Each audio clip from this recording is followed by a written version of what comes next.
नमस्कार, स्वागत है आप सभी का स्वरमय टाइम्स में। दिन भर की बड़ी और अहम खबरों के साथ मैं हूं प्रियंका साहू। सबसे पहले एक नजर आज की हेडलाइंस पर। बिगड़ते मौसम के साथ सरगुजा के किसान खेती की तैयारी में जुटे। यूपीएससी 2021 का फाइनल रिजल्ट जारी। पीएम केयर्स से मिलेगा एजुकेशन लोन। मोदी ने किया अनाथ बच्चों से संवाद। छत्तीसगढ़ कर्मचारी फेडरेशन का अफसरशाही नीति के खिलाफ चरणबद्ध आंदोलन। और आज पूरे देश भर में मनाया जा रहा है वट सावित्री का व्रत। नौतपा के बीच सरगुजा में लगातार बीते एक सप्ताह से दोपहर के बीतने के बाद प्रतिदिन लगातार मौसम का मिजाज बिगड़ रहा है और तेज हवाओं के साथ हल्की बारिश हो रही है। आपको बता दें, सरगुजा में प्री मानसून की दस्तक के बीच यहां के किसान मानसून के आगमन से पहले अलग सहकारी समितियों से खेती के लिए उपयोगी खाद का उठाव कर रहे हैं। किसानों ने बताया कि बीते एक सप्ताह से यहां प्रतिदिन दोपहर बीतने के बाद मौसम बिगड़ रहा है और बारिश हो रही है, जिससे यहां नौतपा के उमस भरी गर्मी के बीच मौसम ठंडा और सुहाना हो गया है और खेती के लिए भी मौसम का बिगड़ना अच्छा है। और सरगुजा में हल्की बारिश के बीच यहाँ के किसान खेती में जुट गए हैं। संघ लोक सेवा आयोग यूपीएससी ने सिविल सेवा का अंतिम परिणाम 2021 घोषित कर दिया है। सभी उम्मीदवार अपने संबंधित यूपीएससी सिविल सेवा परिणाम आधिकारिक वेबसाइट पर देख सकते हैं। शुरुआती जानकारी के मुताबिक टॉप 5 में से 4 लड़कियां हैं, जिनमें श्रुति शर्मा ने टॉप किया है। प्रधानमंत्री नरेंद्र मोदी ने सोमवार को कोरोना महामारी के कारण अनाथ बच्चों को पीएम केयर्स फॉर चिल्ड्रंस के तहत आर्थिक सहायता जारी की। सरकार ने पिछले साल 29 मई को इस योजना की शुरुआत की थी।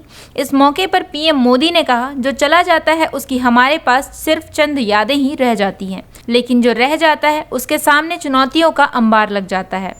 ऐसी चुनौतियों में पीएम केयर्स फॉर चिल्ड्रंस सभी ऐसे कोरोना प्रभावित बच्चों की मुश्किलें कम करने का एक छोटा सा प्रयास है। साथ ही कहा, मुझे संतोष है कि बच्चों की अच्छी पढ़ाई के लिए उनके घर के पास ही सरकारी या प्राइवेट स्कूलों में उनका दाखिला कराया जा चुका है। अगर किसी को प्रोफेशनल कोर्स के लिए या हायर एजुकेशन के लिए एजुकेशन लोन चाहिए होगा तो पीएम केयर्स उसमें भी मदद करेगा।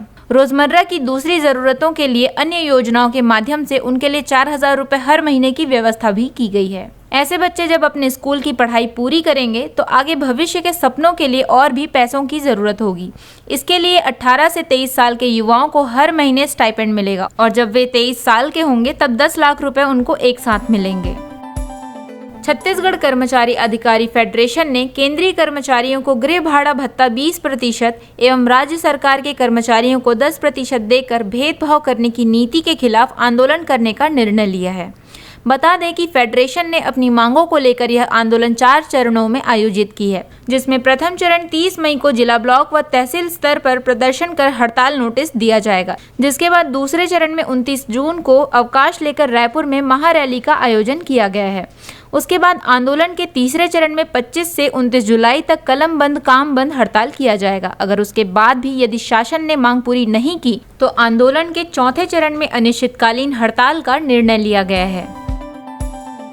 वट सावित्री का व्रत सुहागिनों का व्रत है, जिसे सुहागन महिलाएं बड़ी ही आस्था और श्रद्धा से रखती हैं। इस व्रत के नाम से ही स्पष्ट है कि इस व्रत में वट वृक्ष की पूजा की जाती है और सुहागन महिलाएं अखंड सुहाग की कामना करते हुए वट वृक्ष की पूजा करते हुए रक्षा सूत्र बांधते हुए 108 बार परिक्रमा करती हैं। साथ ही सती सावित्री की तरह पति की लंबी आयु की कामना भी करती है और अकाल मृत्यु से उनकी रक्षा के लिए व्रत रखती हैं। वट सावित्री व्रत किस दिन रखना चाहिए, इस विषय में 2 तरह के मत मिलते हैं। स्कंद पुराण और भविष्योत्तर पुराण के अनुसार ज्येष्ठ मास की पूर्णिमा को वट सावित्री का व्रत रखना चाहिए। महाराष्ट्र सहित देश के कुछ भागों में महिलाएं इसी दिन वट सावित्री का व्रत रखती हैं। निर्णयामृत आदि के अनुसार ज्येष्ठ मास की अमावस्या तिथि को वट सावित्री का व्रत रखना चाहिए।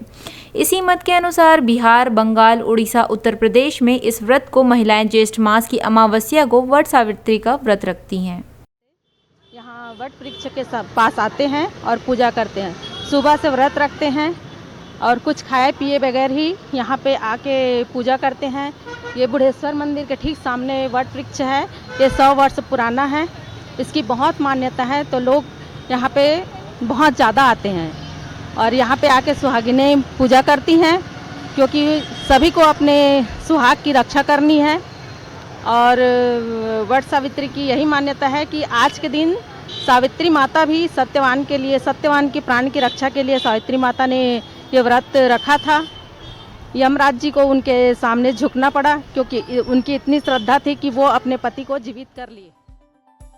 देश प्रदेश की तमाम बड़ी खबरों से जुड़े रहने के लिए हमारे YouTube चैनल को लाइक, शेयर और सब्सक्राइब करना ना भूलें और लेटेस्ट खबरों के लिए बेल आइकन को प्रेस करें।